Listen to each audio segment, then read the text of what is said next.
Hello everyone and welcome to the Dyslexia Life Hacks Show. I'm your host Matthew Head, and in this episode I'm talking to Kirsty Heap. She's a coach for dyslexic leaders and managers. She started her corporate career in recruitment before moving into HR and operations, so she has plenty of experience to feed into coaching. She went to university and studied a master's degree in her 30s and has now set up Kirsty Heap Coaching in 2022. I'll put links to Kirsty Heap Coaching as well as other things we talk about, which will be available in the show notes, which are at dyslexialifehacks.com/podcast. Welcome to the show, Kirsty. Thank you. It's a pleasure to be here. Thank you, Matthew. That's no problem at all. Where I wanted to kick off today's conversation was asking you about taking a master's degree in your 30s. I myself actually graduated uni at 31, so I have a bit of experience of being a mature student, but you did yours part-time while raising some children, which I certainly didn't. Yeah, that was a real turning point for me, actually, because before then, I'd really let my dyslexia hold me back. Mm-hmm. I didn't do A-levels because I was dyslexic, didn't think I could. I didn't apply for jobs because I was dyslexic. I didn't think I could do a lot of things. And I suddenly realised I hit a bracket within my salary, which I couldn't break through. And what was stopping me was I didn't have a master's degree. Every job I looked at within HR was saying I had to be what's called CIPD qualified. So it was one of those junctions in life where I had a choice. I either turned right and went down the master's route, or I turned left and let my dyslexia hold me back. And that was really how I saw it. So I basically gave myself a long, good talking to and said, enough's enough. And I read in a book, actually, a quote, and it said, being strong means bidding farewell to the victim role. And she who does not see her own strength is helpless. And it was like someone had turned a light bulb on for me, because I thought, that's what I've been doing. I've been playing a victim role on this, and I've been blaming things on my dyslexia. And there's no reason why I can't do things because of it. I'm the one holding myself back, nobody else. So the masters for me was a real point to prove to myself that I am capable and I could do, especially education stuff, because school wasn't fun. I didn't enjoy school. And that was a challenge. So the idea of going back into studies in that sort of arena scared the living daylights out of me, to be honest. Yeah. I'm not going to lie. It did scare the heebie-jeebies from me. I had to do a part-time one because I had 2 children, and who I still have. But you haven't got rid of them yet. Yeah. No, they're still with me. But having the children and working at that time full-time meant the only option, I was a single mum as well, meant the only option was to do it part-time. So now part-time meant I had to go to university every Friday and every Saturday, every 3 weeks, and then do additional studies on top. So I was very fortunate that I had a good supportive network around for people that would look after the children. But it was also a point to show them, if you really want something in life, you have to put the hard work in. And you actually have to maybe go back and do things that you might actually feel a bit uncomfortable. Yes, yeah. So that was what it was. And I went back and it was 3 years, and it was 3 years of blooming hard work. I'm not going to lie, it was not easy. And it wasn't easy because having to get my head back into all the language, like that education language. And, yes, yeah. And having to do...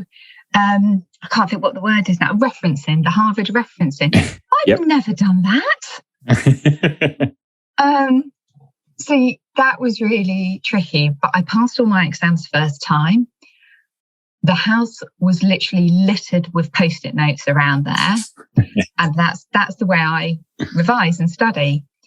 And what I found interesting was the children ended up reading the Post-it notes. So they were able to quote the years of certain acts, and what constitutes different laws and different HR terms. So it was quite amusing that they actually learnt along the way with me. But it was an enjoyable process at the same time, because it was that development of myself.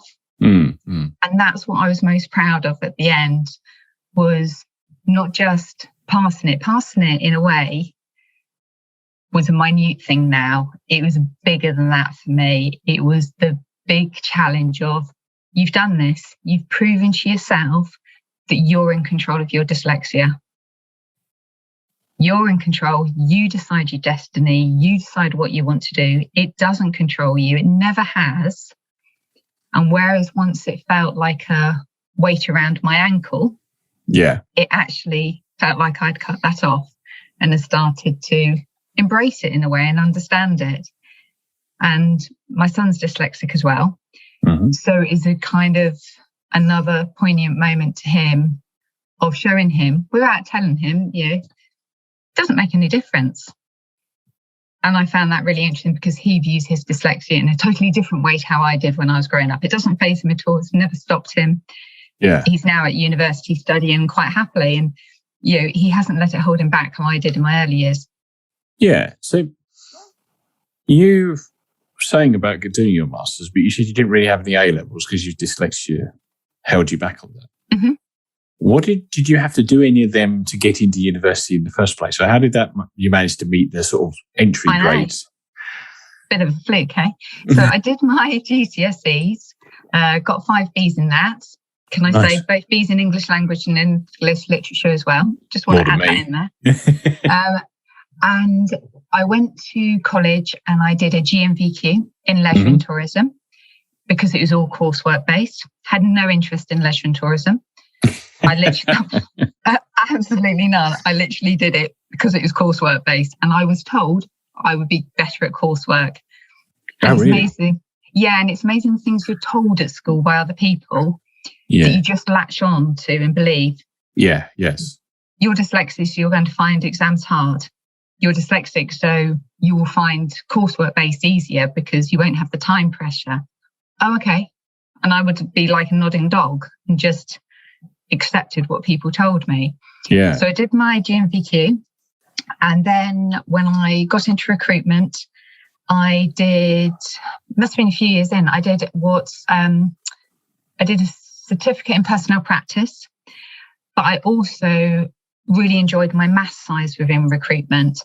So I went and studied a AAT, which is an accountancy kind of qualification. So I did that. And that AAT advanced level, technician level was enough with the certificate of personnel practice and the amount of experience I'd had. They allowed me on, which I was very grateful for. Yes. So it is quite helpful to have done that. I ended up with a BTEC national diploma that allowed me to get straight on a uni course. For similar reasons, there was no way I was doing A-levels, although I was really good at exam and hated coursework. So I tended to give me my 15 minutes and I'll work it out as long as it's not an essay-based thing.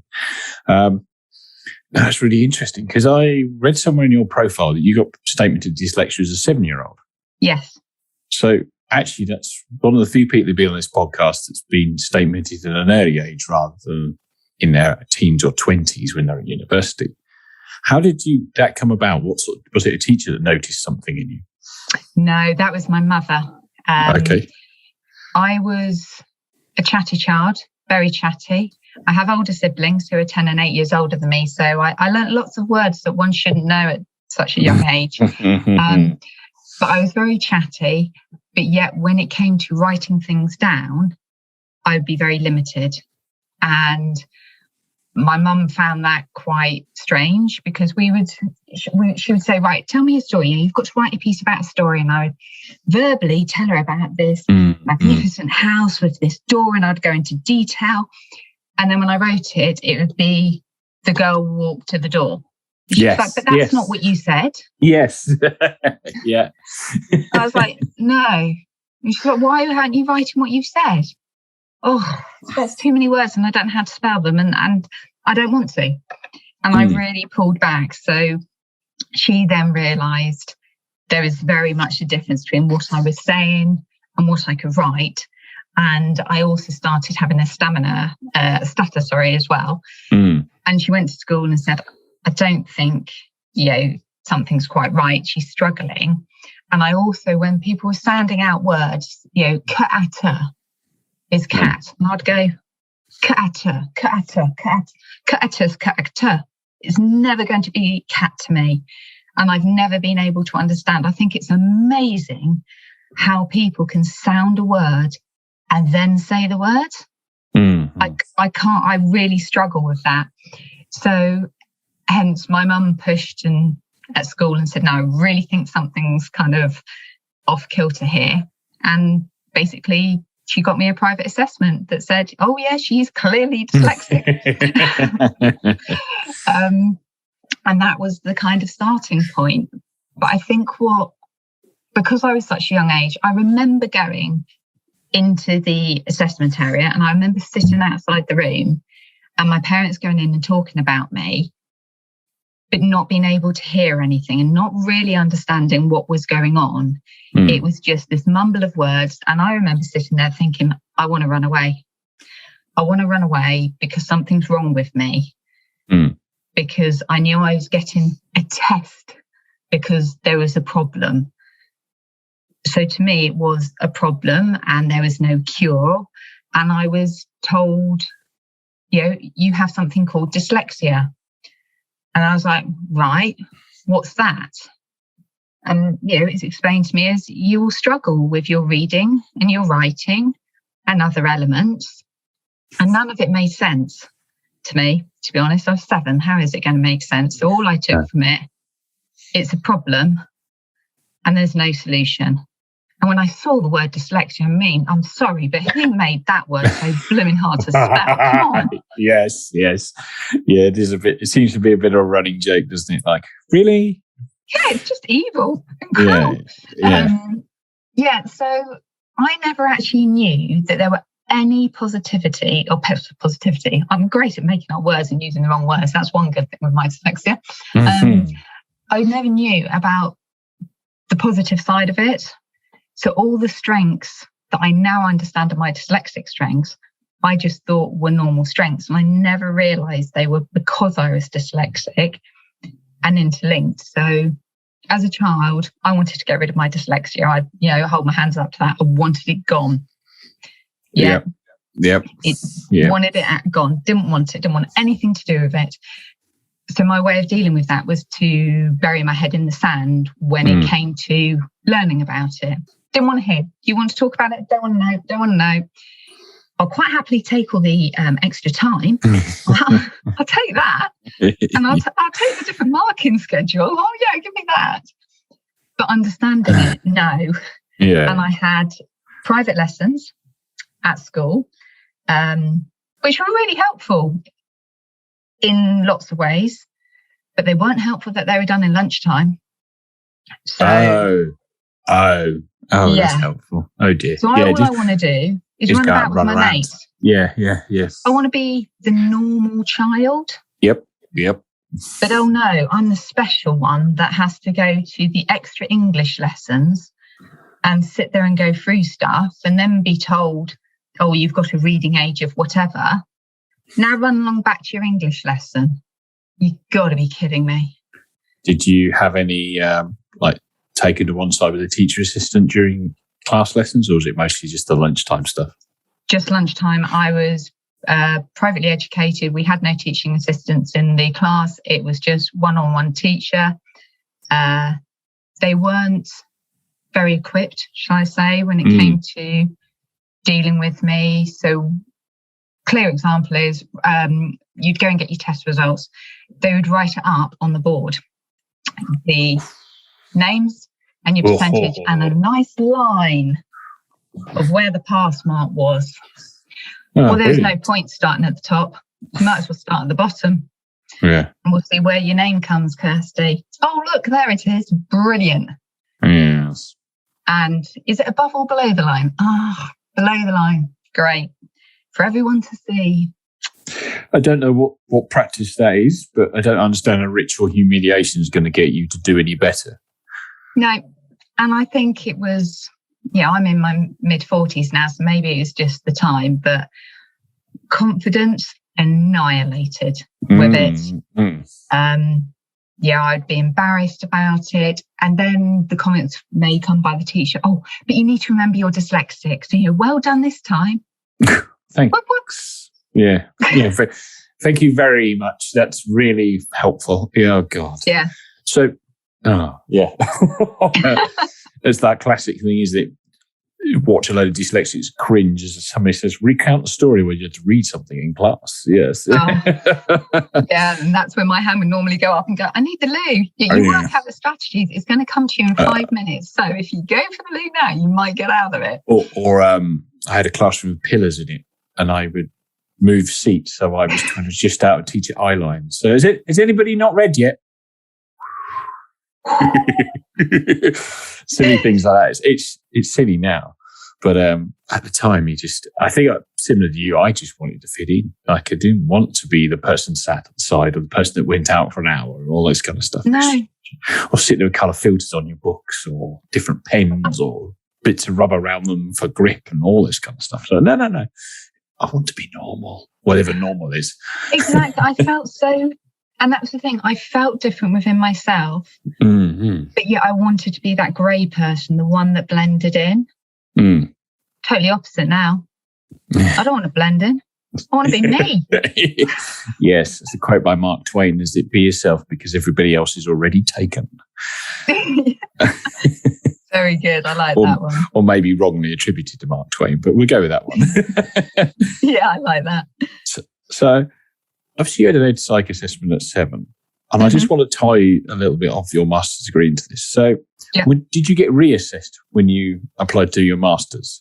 Yes. And how did you find the reassessment? Obviously now as a 30-something, it's a lot different doing it when you're an adult. Yeah, I actually was interested in it. Yeah. Because I got knew what was going on for a start. Yeah. Exactly. I got reassessed when I had to do my, must have been my GCSEs or GMVQ. I had to have another assessment then. And that one wasn't great, because I remember having a little spat with the person who did the assessment, because I was told I had an attitude problem, and I said, no, it's the way you're speaking to me. I'm not thick and not stupid. So yeah, I was that sort of person. But when I got to university, it was totally different. One, because I was flabbergasted. What, you're going to give me a laptop and a printer? Oh, free stuff. Yeah. This is amazing. And software that I can talk to, and it's got a ruler. Wow. But it is the fact of sitting down, and they spoke to me like a human being, I was going to say, but they spoke to me like a human being. Like a fully fledged adult. Yeah. Yeah, I was a proper adult. And they got me to do different things. It wasn't about spelling suddenly. And that's what, in my mind, I was getting assessed. I was going to have to spell. I was going to have to do different things like I had before. But no, this had like blocks in with shapes. Yes, and I had to match the shapes. Oh my goodness, I love that. I love doing that anyway. So I was in my element.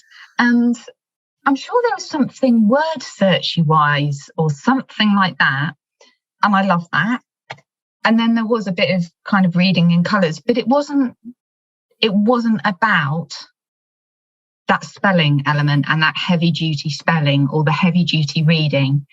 And they're the bits I really remember, because I remember before having to read something in a previous assessment, and then they questioned me on it. And I went, whoa, no. You asked me to read it. You didn't ask me to listen to it. So I read the words, I didn't listen. So yeah, the assessment in university was actually really enjoyable. I enjoyed it, seriously. Yes. I similar thing. I was mid-20s when I did my second one, and it was really interesting because you kind of become curious about how your mind works. And listening to this professional, I really must get an insight on this podcast at some point.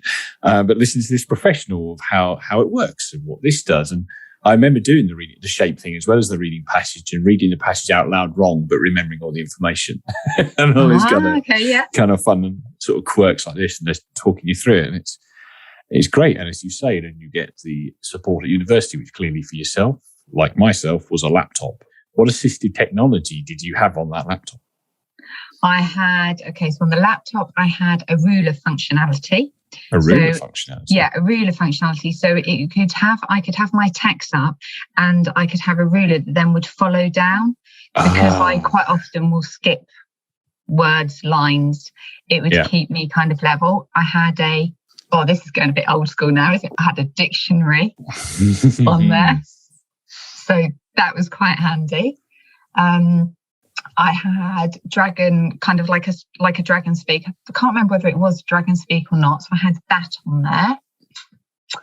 I was given a dictaphone as well, so I could record my lectures. And I'm sure there was something else. Claro Read was something that was on there. Yep. Some bits I used, some bits I didn't. That was going to be my next line of question, really, was which bits did you use? I used to find the dictaphone, I didn't use it somewhere in its box, even here now.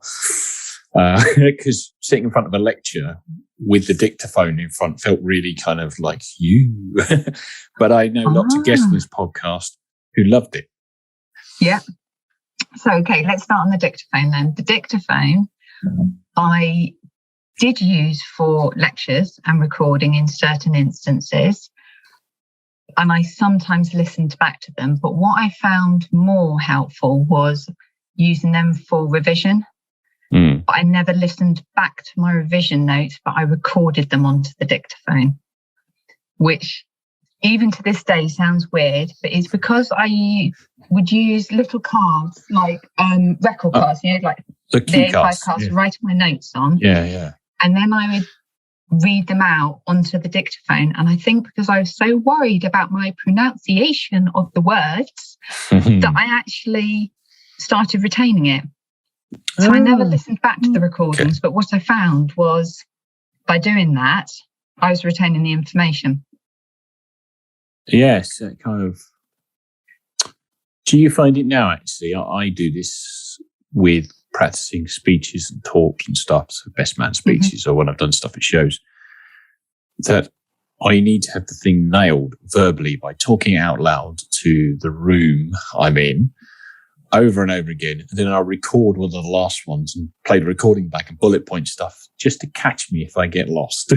Yep, I do that. So even if I've got to do presentations in meetings, or if there is a board meeting or a meeting with directors, and I know there's going to be certain topics I need to talk about, I will role play them and practice them. And I need to stand up and do that. I find it. I have to stand up. Doesn't work sitting down, which is also why I use a standing desk. I find it a lot easier to use a standing desk than a sitting desk. Yeah.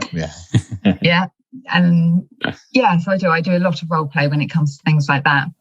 The technology I didn't use so much was actually the online dictionary.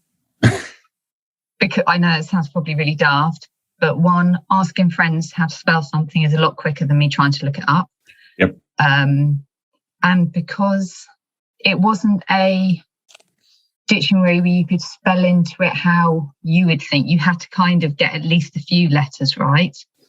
Yes. Well, that's bloody hard work, isn't it? Yeah. No, learn your target audience. Yeah. Let's start with physics. Well, there we go. I'm going to be there a long time. It's just, so for me, I used to ask people, and then I have been known to call up people and just go, hi, I just need to know how to spell this. So my friends would go, yep, give it to me, and that would be it. Bye, hang up, because they know, or no, I'm in the middle of typing something and I just need it now. I mean, hey, Siri, that's just a fantastic scenario. That is my lifeline. Oh, yes, most definitely. Mine too. Having a mobile phone that you can ask how to speak it out loud is really helpful. It's one of the hacks on the site. I use it daily, I would say. The ruler I used a lot for reading. I used that a heck of a lot. And I then started, when I had to read textbooks, I would then actually get a ruler and use a physical ruler down my books to help me. Yep.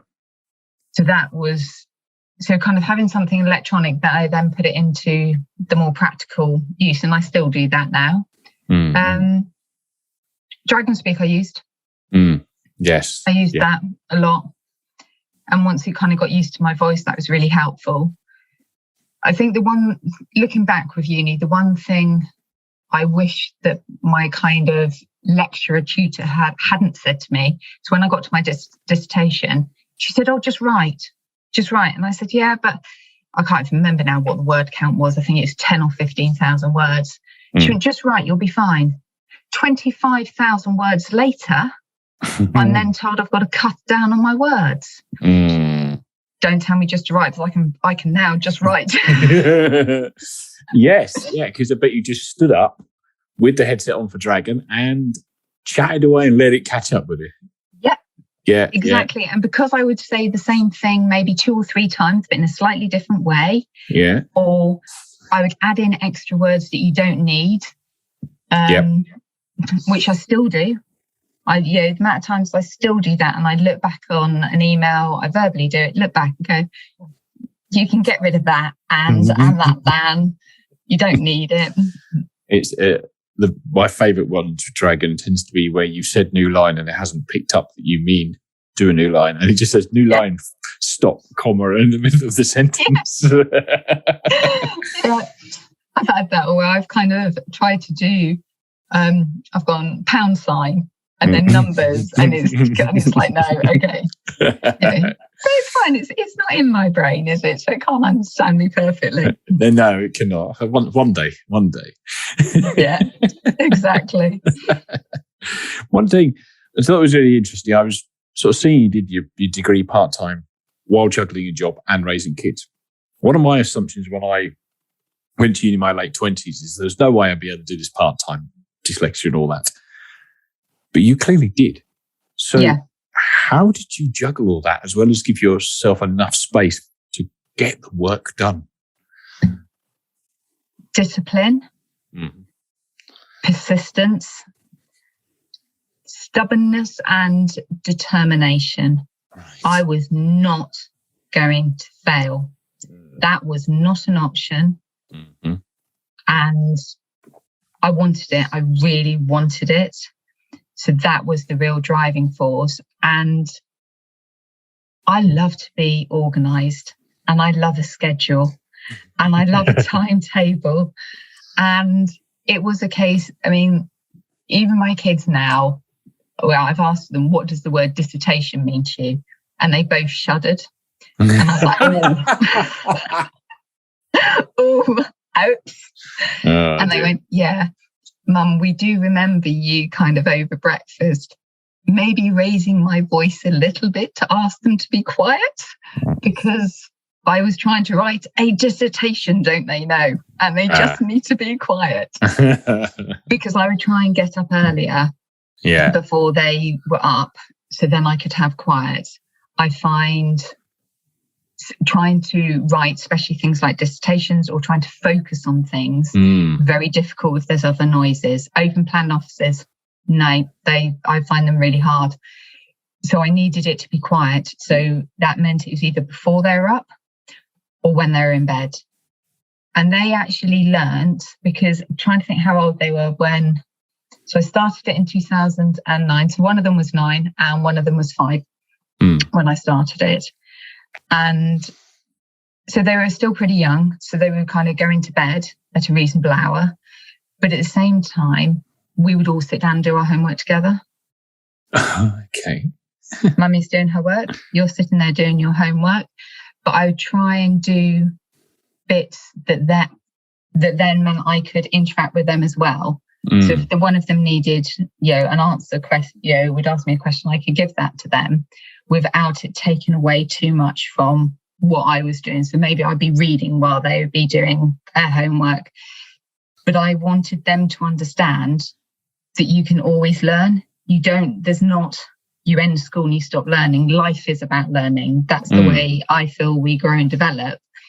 And the fact I find learning really interesting now, and I love it, I find quite ironic considering I didn't like school.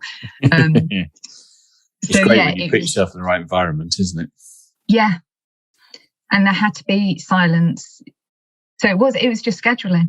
And I remember I would be working full-time. I'd be working kind of part-time, full-time, so I'd have that Friday off. So there's an element of when I was doing my course, when I was working full-time and I'd just have the Friday off. And then partway through, I changed and had a part-time job.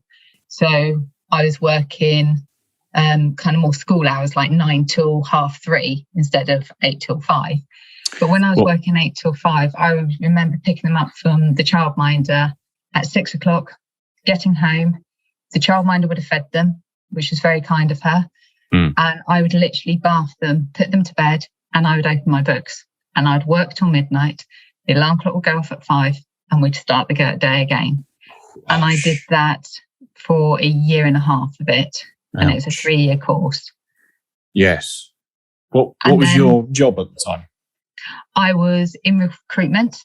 I was working for a call centre down in Bournemouth, which is about an hour's travel for me. So I had a 2-hour commute each way, which was why the childminder was an absolute angel. Yeah. Wow.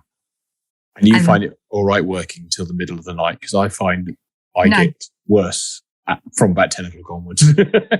No, I don't find it all right at all. And I would do that for probably 3 nights a week, I'd say. Then I'd definitely have a night off, and I'd try and, at least 2 nights off. Weekends, I might try and do it at different times. So looking back now, I don't actually know how I did it. It's funny, isn't it? Like the word that comes to mind is you were relentless. And it's funny. Yeah. I remember thinking, I was reviewing my university studies for something else recently, and it's like, where is that non-stop part of me? And I think it's just something you find for a brief period of time to do this thing that you're all in and you have to do and you want to do. That's the important. You want to do, you want to kill it, you want to smash it, and you want to maybe prove younger you, somebody else in your life wrong, maybe? Yes.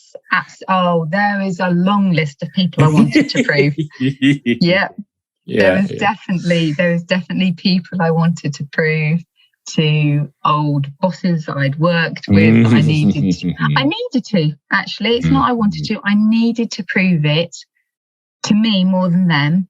But I think they were the excuse in some way I was using. But it was, I needed to prove it to me. Yes. Shatter self-limiting beliefs. Yes, absolutely. And that's why it was such a pinnacle point and the turning point within my life. Yeah, yes. It's really good you managed to do that. What was your grade in the end? You got a merit or a distinction out of it? I got a merit. Nice. Okay. I don't want to be a show-off, Yeah. Merits are the best grades. They're also my grade. Good. So did that then open the door in your HR career? Yes. The roles you wanted after that? Absolutely. The salary bracket, I don't mind saying it was capped at like 30,000 before. That just opened that up. And I've never looked back since in that sense. And what I find quite ironic in some ways is, do I actually see that my master's degree has come into play in the workplace ever? I'm sure there probably are some places, but not majorly. No. I really feel it was a tick in a box. It's, yes. Not yes, because I do use a bit of my master's in my work, but I very much see things like that as passports. You need them to access something else. So it's not a tick feels a little bit sort of degrading what you learn as the master's, but a passport, you needed to access the next thing. Yes, I totally agree with you. It is definitely that passport, and I have that certificate, and I'm proud I have that certificate. Pinned up on the wall somewhere? It is actually right beside me, right next to me at the moment, but it's not on the wall, but I have had to have it out for something. But no, I am really proud. But I do have a picture up on the wall of me in my gown. With your scroll. Yeah, exactly. And yeah, I am really proud of it. And even in the front piece, I remember kind of having to write something about, any thanks given. And I did actually put in there about my dyslexia and how this was me gaining control of it. So, yeah. So not only did the master's degree give you the passport to jobs with higher salaries, did you find confronting your dyslexia as part of it improving, I guess, some of your held beliefs, misheld beliefs wrong, and showing yourself you can do this? Did you find out that accelerated your career even more than it would have done just having a master's degree, so to speak? Yes, 100%. It was about that inner belief and that inner confidence. And I felt like a different person after it. And it was the fact of that real kind of pat on the back. I'm blooming proud of myself. I'm really proud of myself for doing it. And I'm proud of myself for growing up, for want of a better word, because I think I was being a bit of a stubborn little child of not wanting to understand about my dyslexia or learn about it. Mm-hmm. But I'm glad that I have learned about it because I understand it more. And by understanding it is me. So I understand me more. So by understanding me more, I know how to help myself more, which means I'm more confident within my own body. And like I say, I don't want to blend in. I have no, do I still feel different to other people? Yeah. Do I do things different to other people? Yes. But I also can have a bit of a laugh about my dyslexia now. Someone made a comment about my handwriting, said, "Oh, your handwriting's quite difficult to read." I said, "Yes, it's because I'm in HR. It needs to be confidential. It's called confidential handwriting." and they just went, "Nice one." I went, "Yep, there we go." But I can have a laugh about it. Apparently, I make up words. I didn't even know I did it until my CEO chuckled, and I went, "What's so funny?" They went, "That's not a real word." I went, "Oh, it is. It's in my dictionary." And they went, "It's brilliant, Kirsty. You do it all the time. You blend two words together, but you say them with such confidence that you make it sound like it's a real word." Any particular favourites? No, because this is the thing. I can't even remember doing it, or I don't even know. And I'm going to write these things down. I want to know them. Yeah, you'll find somebody reflecting back at you once. You'll be like, "Good word use. That was from you. What are you going on about?" Exactly. Maybe that should be one of my kind of life goals, to go and get one of my made up words in the dictionary. Yeah, that'd be a good one. So, the inner confidence and the general mindset about it. And I know for me that if I actually have a structure and routine, so my mornings, I get up earlier than what I would need to exercise or go for a walk in nature. I find walking in nature very calming. Yes. I may do some meditation. I may do a bit of reading. But by having some time in the morning to have some me time, then sets me up right for the day. Okay. Which then means I'm calmer, more focused. I'm more relaxed in a way. So when I get into a work environment, if it's stressful, if I'm getting questions, I feel better prepared to deal with it. Therefore, my dyslexia doesn't irritate me, because it can irritate me sometimes. When I can't think of the right word, that can be really blooming frustrating. Yeah. But I find, or I've kind of reflected and gone, actually, when I've done this morning routine, my day I felt more in control and focused and ready for, compared to the days when I might go, "Oh, do you know what? Not today. Let's leave the alarm clock. We'll let it going off at 6:30 instead of, 6:45. My day doesn't feel so right. Yeah. I'm already feeling a bit rushed, out of kilter. And then, I just feel more stressed already at the start of the day. And then I will go and get more frustrated if I can't remember words, or if I'm having to type something, or I rereading. It just gets frustrating. No, I could see all that, to be honest. I tend to find I need to win the 8/8:30 to 10 o'clock part of the morning at work. And then it's like all the inertia's there and it's rolling. And if I've been distracted or stuff, it's just a slow slog for the rest of the day. So I could sort of skip your career a little bit, because I feel like quite a lot of what you've just mentioned probably ties in more to your coaching parts of what you've just set up. So you alluded to earlier having that as a part-time thing. So you still working in HR at the minute while setting up your coaching on the side, so to speak? Yeah, I'm doing that. So I have a role in HR and operations, setting up a new SEND school. I'm working for a new company that's building different things, which is great. But one of the reasons why I took the job is because the boss is someone that I'd worked with before, had a good working relationship, and they know that they knew then I wanted to start my coaching business, and they've always been very supportive. So that was one of the reasons I took the job. So then I do coaching on certain days, and I do that job on certain days. So yeah, and I went into coaching because being in HR and being in recruitment, I'd seen too many people suffer with their dyslexia.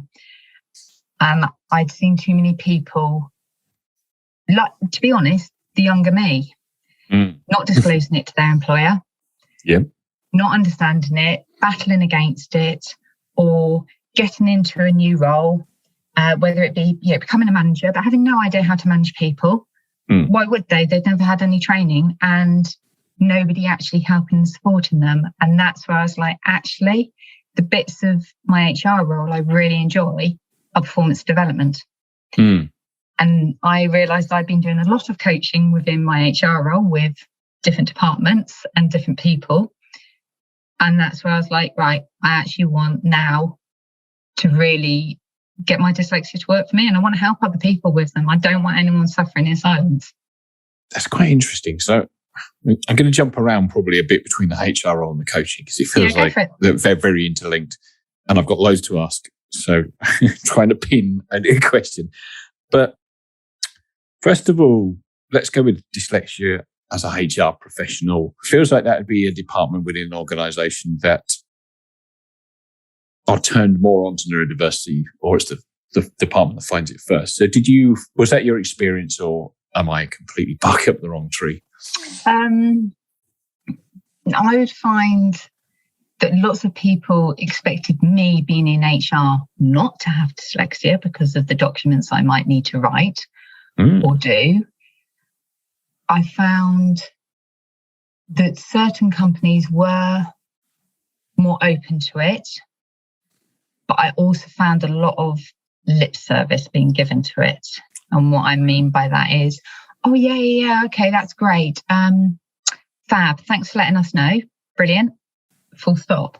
It's like, whoa. Are we not going to help this person? Are we not going to discuss this? And it would only when it would come up in a capability meeting that then it was a case of, oh, we need to actually do something to help them. Yeah, that's kind of what we've been saying the whole time. So when I got into more my manager role element, I was more aware of neurodiversity, and I was trying to get people to be more open about it. But people will only be open about it if they're going to feel supported by a company. Yes.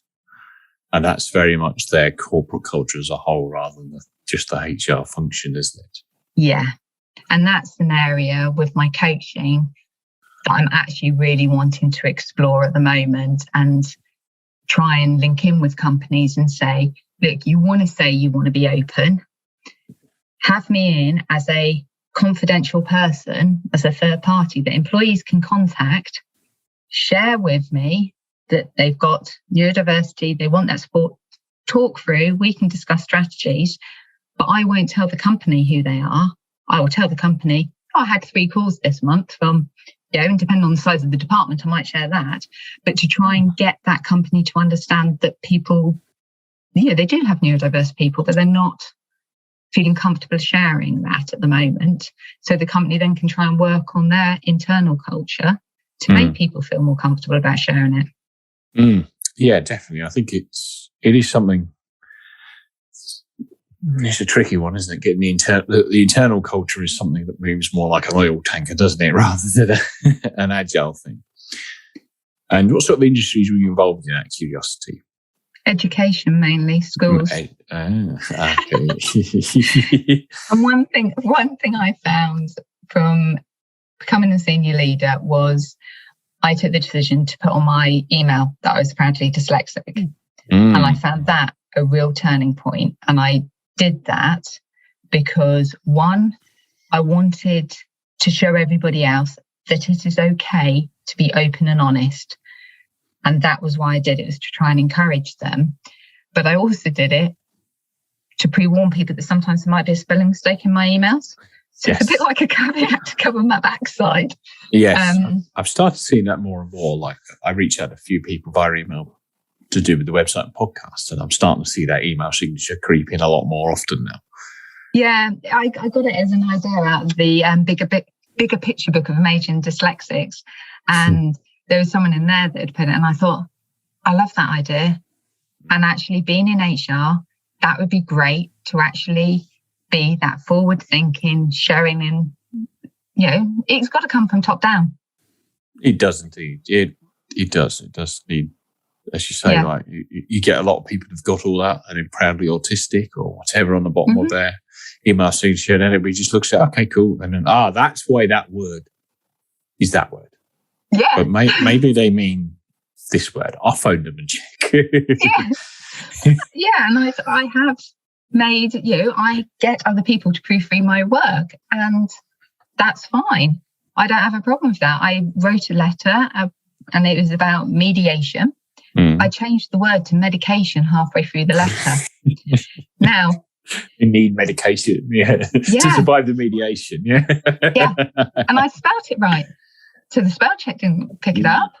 And of course, I reread it. Well, I read it as mediation because I'm thinking that's the correct terminology.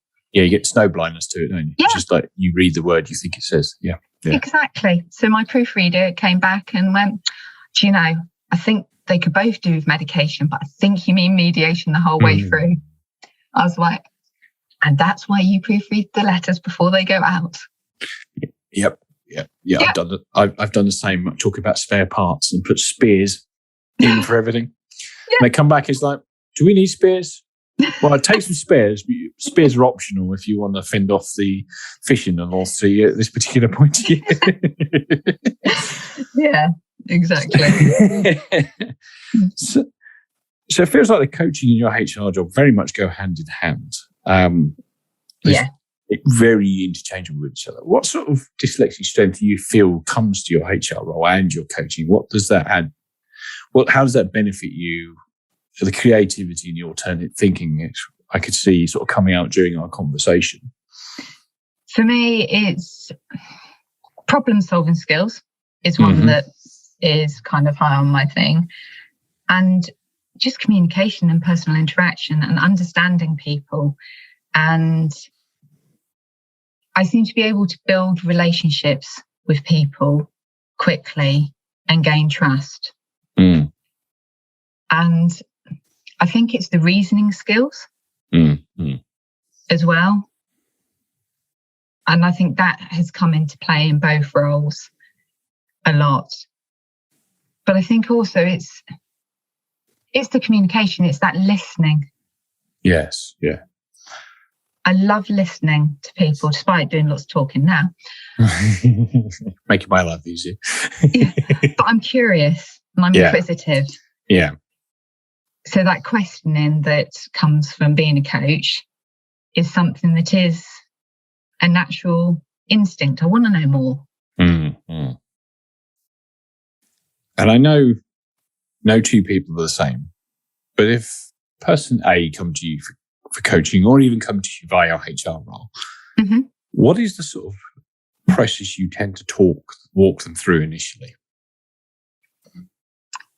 It's finding out what they're looking for and trying to work out what it is that they're trying to solve. Because there's normally a problem or a frustration. So it will be identifying exactly what that is, but then exploring that.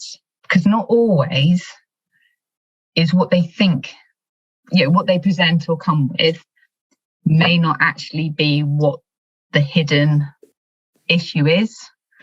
So sometimes it can be looking back to find out why they think or feel something.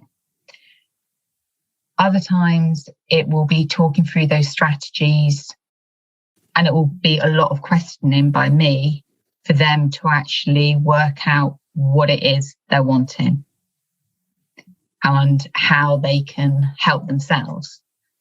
Because as me, I don't want to blow my own trumpet too much, but I'm pretty good at problem solving.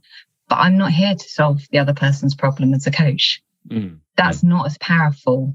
You need to solve your own problem and find your own strategies and tools, try them. Then we'll reflect on them.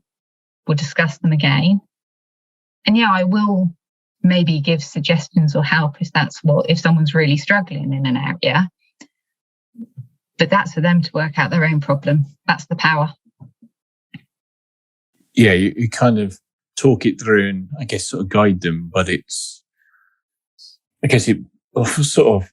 the thing I'm thinking of is like the classic thing that everybody thinks dyslexia is something you can't spell. And there's lots of other things tied in with it. So somebody, for argument's sake, I'm dyslexic, I can't spell. But actually, have you thought of this, this, and this? And then they come to ideas that help them along. Am I thinking correctly? Yeah. So you could have someone who may struggle with administration tasks. Whether it be including writing emails. So we could look at to whether you could dictate them. You could look at, they could have to be not comfortable sending, maybe there's someone that never send emails actually, and they're procrastinating on them. Why are they procrastinating on them? Don't feel actually comfortable with the words I've chosen. Right. So then we start digging down more. So what could you do to make yourself feel comfortable? Take my kind of example of my mediation and my medication. I had identified that I needed to have a proofreader.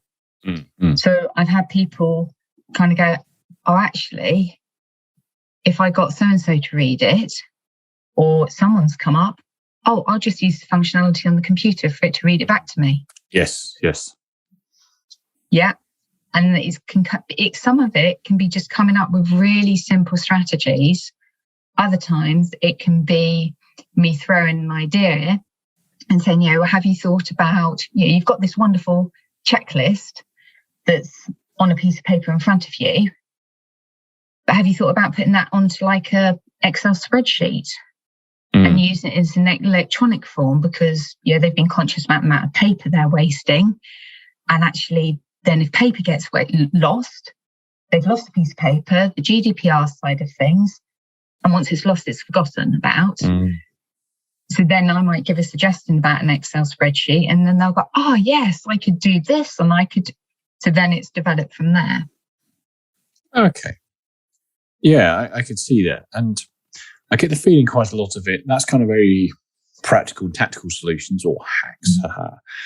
But I get the feeling you probably do a lot of mindset stuff as well, based on what we spoke about already. I bet there's a lot of reframing and mindset stuff that you get into.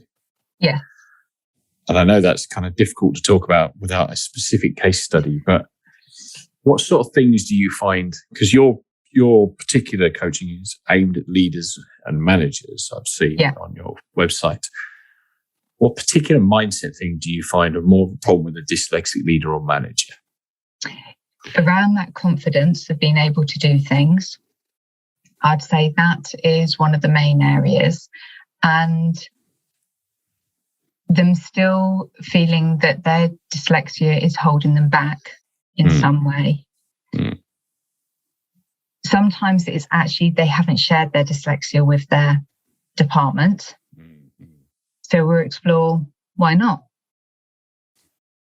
Why aren't they doing that? And then depending on the reasons given, that could be about their thoughts and feelings about their dyslexia themselves. So then we'll look at why they feel that, who's told them that, where that belief has come from, and throwing doubt on things.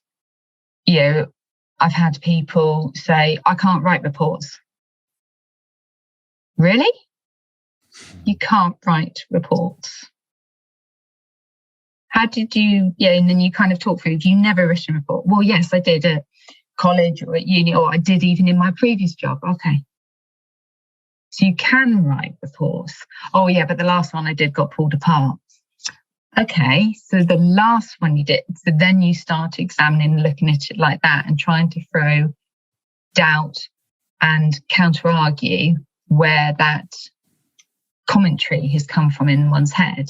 And it's also about refraining how we talk to ourselves.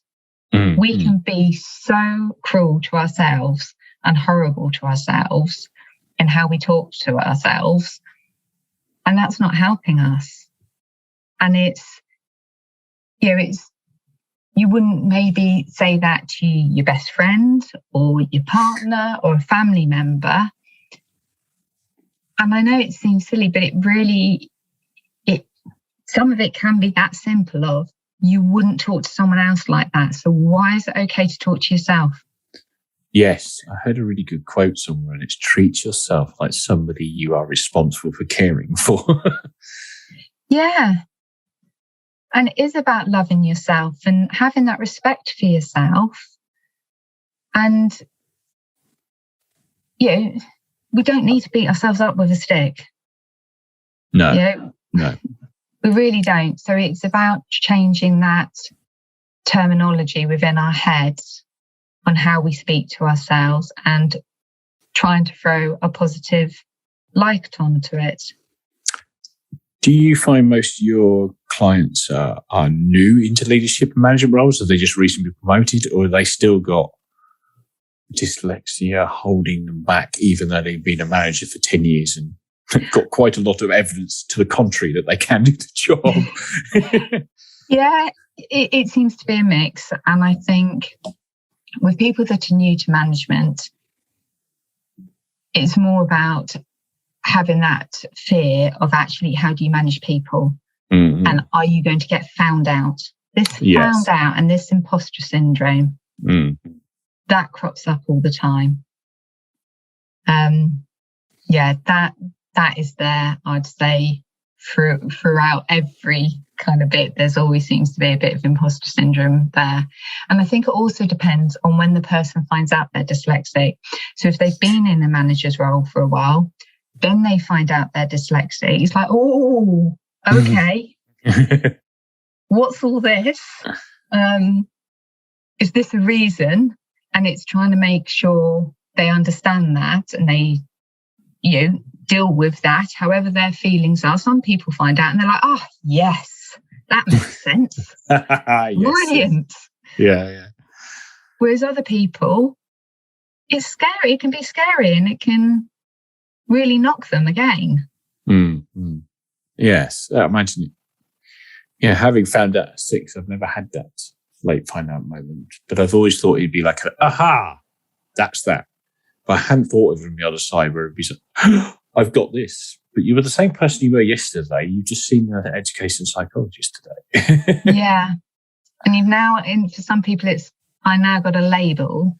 And unfortunately, still, even though there's so much positive work going on with dyslexia, there is still some stigma there. Unfortunately so, yes. There is. So for some people, when they find out later on, that dyslexia for them will come with negative stigma. Yes, yeah. That's, it is moving in the right direction, but... yeah, it is. Slowly, unfortunately. But to me, it doesn't matter how slow, because it is moving and it is changing and it is making a difference. Things like this are helping. The more people that can talk about it and be open and honest, the easier it will be for, in my mind, the younger generation moving forward to be open and honest. And that, for me, is why it's important.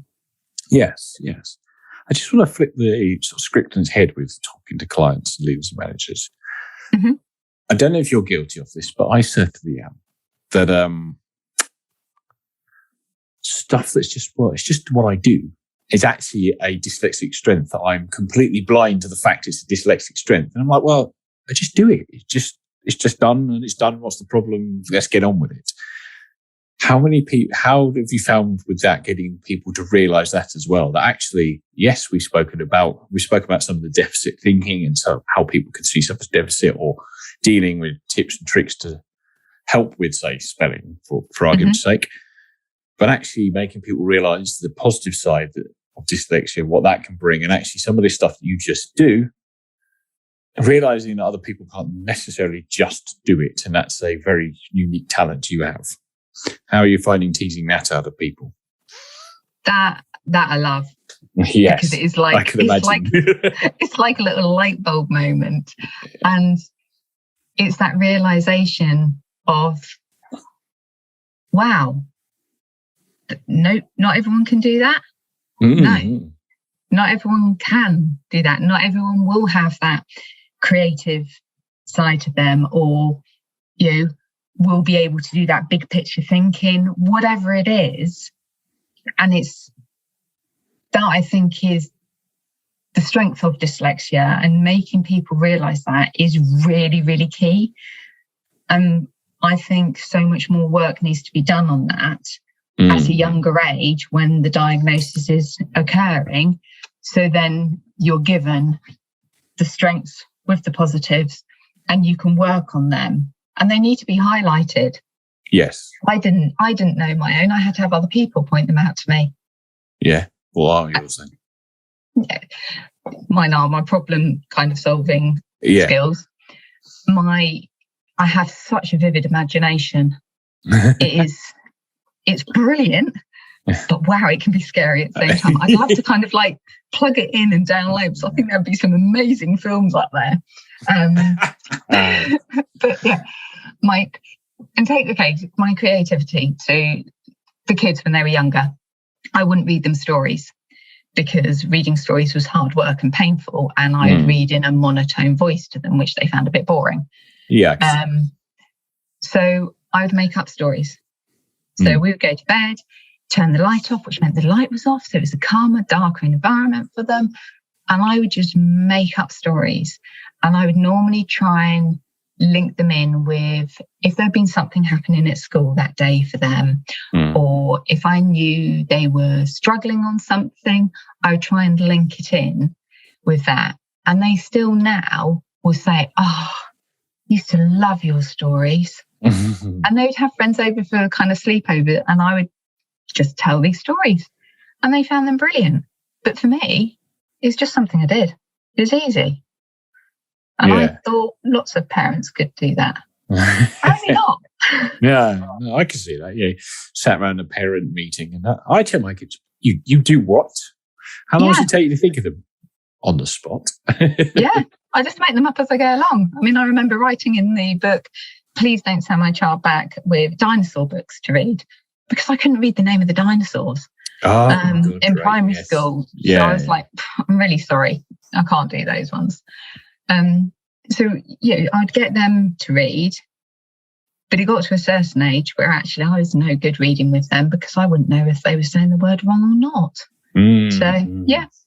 Love making up stories. Problem solving is another one, and the communication. I honestly thought they were just normal skills that everyone had. Yes. Yeah. And it wasn't until they were pointed out, and I was like, and then reading articles and linking them in with the dyslexia, I was like, oh, these are because I'm dyslexic? Oh, wow, this is cool. These are plaited all together. Yes, you are totally right with actually school level kids who do get found out at 5, 6, 7 do need to be aware of that as they're sat in a system that doesn't necessarily highlight it at the minute. I wish you just get we both spoke about in the podcast, the kind of negative emotional side tied to it that leads you through at least your 20s, I found. So, yeah, it is. It's really cool. And I imagine having a coaching business tailored towards dyslexics where you see that kind of like more moment happen all the time must be really super rewarding. Yeah, it is. I love the coaching side of it. And I think that's the thing is I enjoy it probably as much as the client. The client gets so much out of it, but I get so much out of it. And that for me is what it's all about. It's that helping people, and it's those light bulb moments, and it's those, okay, I've worked something out that's going to help me. And it's like, yeah, you did it. You worked it out. You found it. Here you go. And that's, it's just magical. Oh, yes, I imagine it is. And they pay you at the end, so it's even better. I know. And that's a bonus. But it is really cool to find something you really like doing.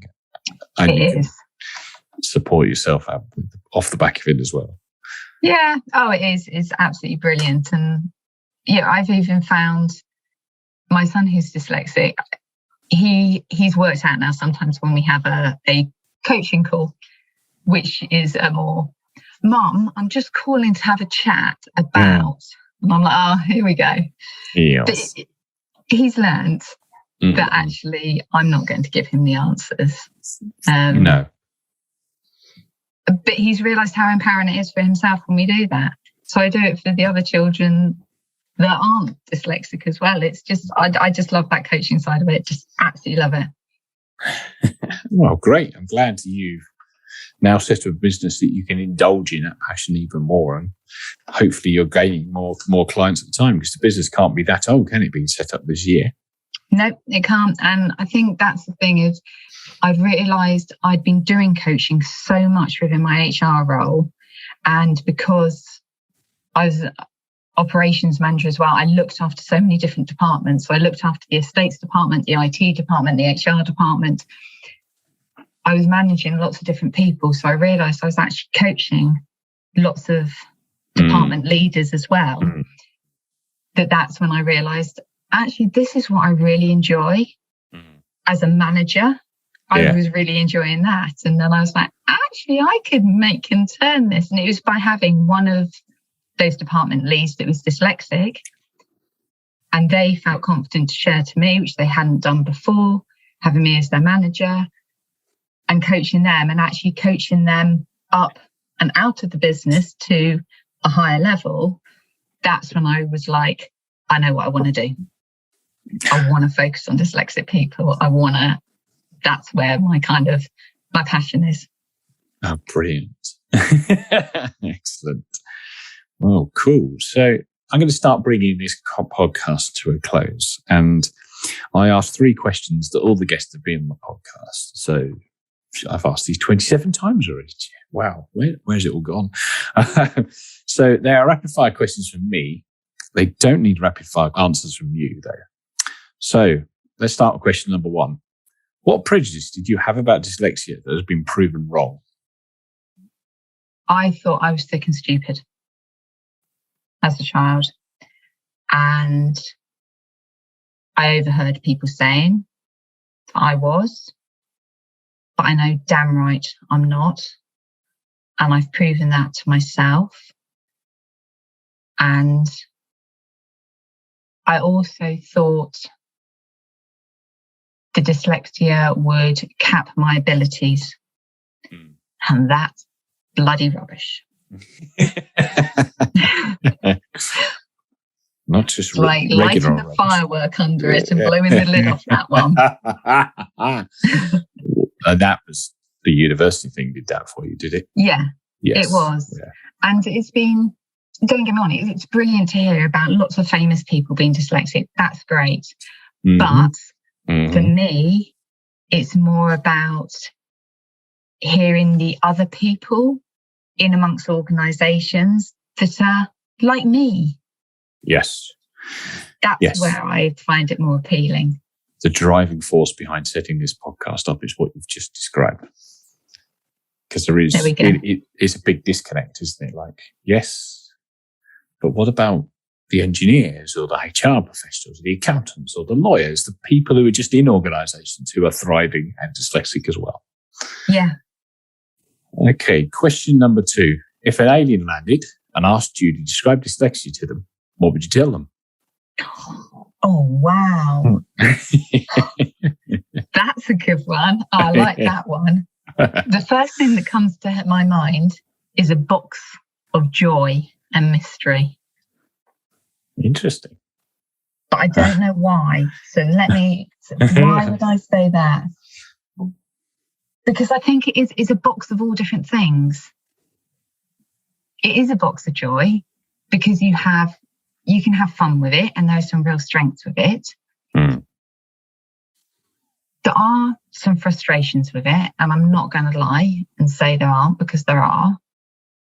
But it's understanding those frustrations and being able to either laugh with them, laugh about them, find strategies to cope with them. Maybe it's like a toolbox. Yeah, okay. Maybe it's like a toolbox. But the only thing I don't like saying is like a toolbox is because I remember in one of my assessments being told that dyslexia is like a toolbox, but you haven't got the key to get into it. Well, what bloody use is that? What? Yes. What are they even trying to tell you? You've got all the tools, you just don't know how to use them. Oh, great. But actually, maybe that would be the best way of describing it to an alien, in the sense of it's like a toolbox that is open and I know exactly how to use all the tools because there's so many different things there for me.